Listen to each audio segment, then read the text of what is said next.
बच्चे को ऐसे, मेरा बच्चा बिल्कुल निर्दोष है, वो किसी से फालतू बात नहीं करता था। पुलिस वालों के ऊपर मैं विश्वास नहीं कर सकती, क्योंकि पुलिस वाले उन लड़कों के घर की निगरानी कर रहे हैं जिन लड़कों ने उस वारदात को अंजाम दिया है। मेरे परिवार वालों को, मेरे भतीजे को, मुझे और मेरे पूरे परिवार को उन लोगों से खतरा है, क्योंकि वो सरेआम अंबेडकर पार्क के यहाँ पर आसपास के इलाकों में बंदूक लेके घूमते हैं। वो लड़के अपराधी हैं, उन्होंने पहले भी 2-3 मर्डर किए हैं। ये पता नहीं चलता इतनी बार ये बंद होते हैं, फिर इनों के पास गन कहाँ से आ जाती है। जो हमारा पुलिस स्टेशन है उसकी जुरिसडिक्शन में स्कूटी पर जा रहा था, वहां पर एक लड़के के साथ इसकी टचिंग हुई और फिर वहां पर इनका ये झगड़ा बढ़ा। अमान ने इसके चाकू से एक जानलेवा हमला किया जो इसके लोअर बैक में लगा। जो अमान है इसकी क्रिमिनल हिस्ट्री है। इसको अभी रिसेंटली हमने आर्म्स एक्ट के मुकदमे में यहीं गीता कॉलोनी के अंदर इसको अरेस्ट किया था। ये वारदात 8 बजे से लेकर 8:30 बजे तक के बीच की बात है। मैं उस समय यहाँ पर प्रेजेंट नहीं थी, मैं अपने ऑफिस में थी। मेरे पास घर से यहाँ से फ़ोन गया था कि आपके लड़के को मार दिया है। बाकी मुझे इस बारे में कुछ नहीं पता, लेकिन मैं चाहती हूँ कि मेरे बच्चे को इंसाफ मिलना चाहिए, क्योंकि मेरे बच्चे को साजिश के तहत मारा गया। क्योंकि मेरे बच्चे को ऐसे, मेरा बच्चा बिल्कुल निर्दोष है, वो किसी से फालतू बात नहीं करता था, किसी से भी फालतू बात नहीं करता था। जिस लड़की का और जिस लड़के का नाम आया जा रहा है, मैं चाहती हूँ, मेरी डिमांड यही है कि उस लड़की से, उस लड़के से पूछताछ हो, उनको कड़ी से कड़ी सजा दी जाए। पुलिस क्या कह रही है, पकड़ लिया है या अभी फरार है? पुलिस वालों के ऊपर मैं विश्वास नहीं कर सकती, क्योंकि पुलिस वाले उन लड़कों के घर की निगरानी कर रहे हैं जिन लड़कों ने उस वारदात को अंजाम दिया है। हमारे घर पे कोई भी पुलिस वाला नहीं आया पूछने के लिए। मेरा भतीजा मेरे बच्चे के साथ था। मेरे भतीजे को दिक्कत है कि उसको कोई, क्योंकि गवाह सिर्फ वही है जो मेरा भतीजा अमन है, सिर्फ वही गवाह है। उस मेरे भतीजे की, अमन की जान को खतरा है, क्योंकि उसने साक्षात वो सारी चीजें देखी हैं। लेकिन पुलिस वालों की कोई कार्यवाही सही ढंग से नहीं होती दिखाई दे रही मेरे को। बस मैं ये चाहती हूँ कि पुलिस वाले यहाँ पर आए, हर चीज पता करें, इन्वेस्टिगेशन करें अच्छी तरीके से, और मेरे बच्चे को इंसाफ मिले। क्या बेटा आपका इकलौता था और भी कोई? मेरा इकलौता बच्चा था। क्या काम करता था? मेरे बच्चे ने अभी स्टार्ट किया था काम स्पीकर का।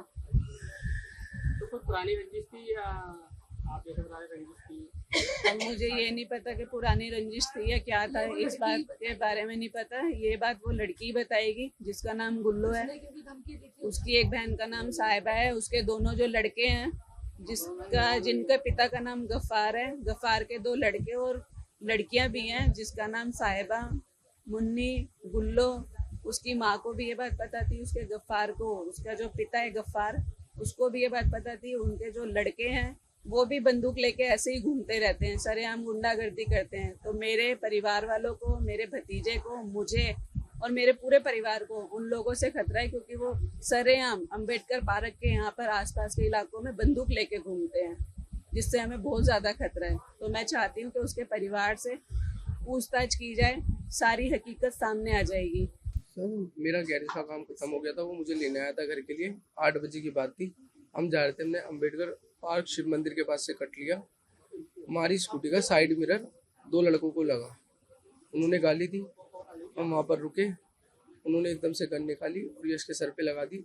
यश ने वो गन पकड़ी, मैंने उस लड़के को पकड़ा। दूसरा लड़का सर वहाँ से भाग गया, तो हमने उसको पकड़ के रखा था। जो दूसरा लड़का भागा, वो 2 मिनट के अंदर 3 लड़के लेके आए हैं जिनके हाथ में चाकू थे। हम उन सबको छोड़ के भागे। यश के भागते भागते यश गिरा, उसके चाकू मारा। यश उठ के फिर भागा 50 मीटर तक, फिर वो वहाँ से गिर गया। फिर उसको हमने ऑटो में बिठाया पब्लिक की हेल्प से। ऑटो में बिठाने के बाद कुंदन नगर लाल बत्ती ग्रोवर हॉस्पिटल में हम उसे लेके गए। वहाँ पर मृत्यु घोषित कर दिया था डॉक्टर ने। क्या आरोपी पकड़े गए हैं? सर कोई कुछ नहीं बताया। अब आप कानूनी व्यवस्था कि सख्त से सख्त कार्रवाई हो, उसमें एनकाउंटर होना चाहिए, फांसी होनी चाहिए। जी सर।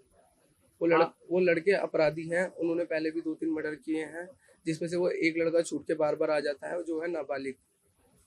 2 लड़के बालिग है और सरेआम गन लगा के घूमते हैं। अभी 6-7 महीने पहले इन्होंने मर्डर करा है और 6-7 महीने हुए हैं वो छूट के खुलेआम घूम रहे हैं 15 दिन बाद ही। ये पता नहीं चलता इतनी बार ये बंद होते हैं, फिर इनों के पास गन कहाँ से आ जाती है। ये पुलिस वाले या तो उन लोगों को पकड़ते नहीं, जो सप्लाई करता है इन लोगों का, या पैसे लेके छोड़ देते हैं उन लोगों को, भाई इन लोगों को बंद कर देते हैं उठा के। फिर जो है 2-4 महीने में इन लोगों की जमानत होती है, फिर आके उदम काटते हैं। तो अब आप क्या चाहते हैं? सख्त से सख्त कार्रवाई। पहली बात तो ये पता करेंगे ना गन सप्लाई करता कौन है, किसका हाथ है। हथियार लेके घूमते हैं। हाँ, ये पता चलना चाहिए इन लोगों को देता कौन है। मैन उन लोगों को अरेस्ट भी करे ना साथ में लोग कि भाई गन वहां से ली, वहां से बस दिखा देते हैं पुलिस वाले, गन बरामद हुई, चाकू बरामद हुआ, भाई इतना कर दिखाते हैं। ये नहीं दिखाते कि दी किसने उन लोगों को। यानी कानून व्यवस्था यहाँ कैसी है? कुछ भी नहीं अब है। ठीक है ही नहीं यहाँ पे। 15-20 पुलिस वाले यहाँ पे ठीक होती तो आए दिन कहाँ से होते।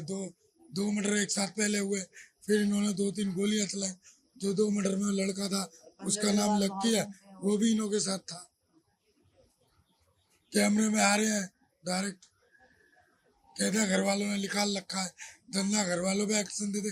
जब घर वालों ने लगा रखा है तो इन्हों की जमानत कराता कौन है। मैं काम करता था आज से कई साल पहले, इस बात को 10 साल हो गई, और उसके बाद ना मेरा आना है वहाँ ना मैं जाना है। उसके घर में सीसी कैमरे लगे हुए हैं, आप जाके देखो। अगर कोई बंदा धमकी देने के लिए कहीं जाएगा तो उसकी फुटेज वगैरह पूरी सब कुछ आएगी।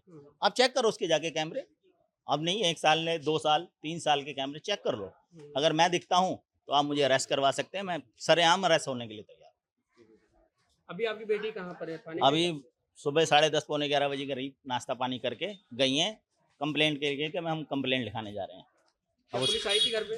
रात को आई थी, लेकिन वो ऊपर नहीं गई, नीचे से नीचे चली गई, ऊपर नहीं गई। घर में कौन कौन है आपके? अभी तो मैं हूँ और मेरी माँ है, बस अकेला। बच्चे कितने हैं? 6 बच्चे हैं। कभी ऐसे बात हुई? नहीं, मेरी कोई किसी से कोई बात नहीं हुई, ना उसके बाप से, ना यश से, ना किसी से कोई बात नहीं हुई है मेरी। बड़ी दुखद घटना है ये।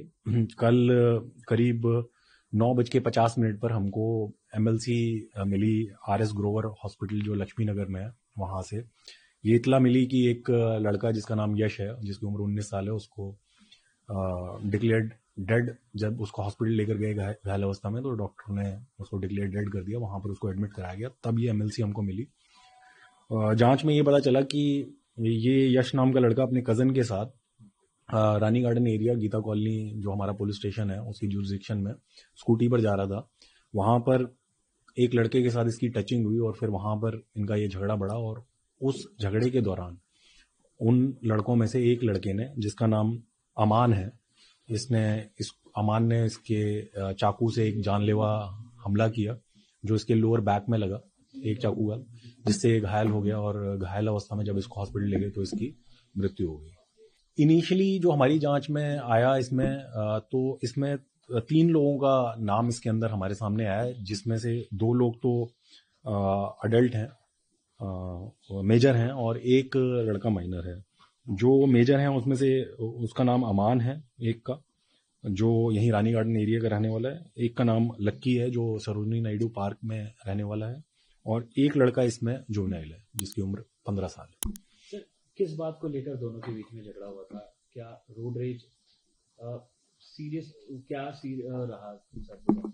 अभी जो भी इनिशियल हमने जांच करी है, उस जांच के अंदर तो यही है कि ये यश जो मृतक है अपने कजन के साथ जा रहा था स्कूटी पर, और स्कूटी की टचिंग हुई जो लड़का 15 साल का उसके साथ, और फिर इन लोगों का वहीं पर ही झगड़ा बढ़ गया, और झगड़े के बाद ये जानलेवा हमला इसके ऊपर हुआ। तो वो माइनर के साथ बाकी लड़के भी मौजूद थे? माइनर के साथ वो बाकी लड़के वहीं मौजूद थे। तो उसके बाद सर कहाँ से इन लोगों को अरेस्ट किया गया है? इनको हम लोगों ने ईस्ट दिल्ली की जुरिसडिक्शन है वहां से अरेस्ट किया है इनको। इसमें जो अमान है इसकी क्रिमिनल हिस्ट्री है। इसको अभी रिसेंटली हमने आर्म्स एक्ट के मुकदमे में यहीं गीता कॉलोनी के अंदर इसको अरेस्ट किया था। और इसके अलावा बाकी 2 जो हैं सर, एक माइनर है और लक्की जो है, माइनर की तो फिर इन्वॉल्वमेंट हम लोग रजिस्टर नहीं करते हैं, रिकॉर्ड नहीं रखते हैं।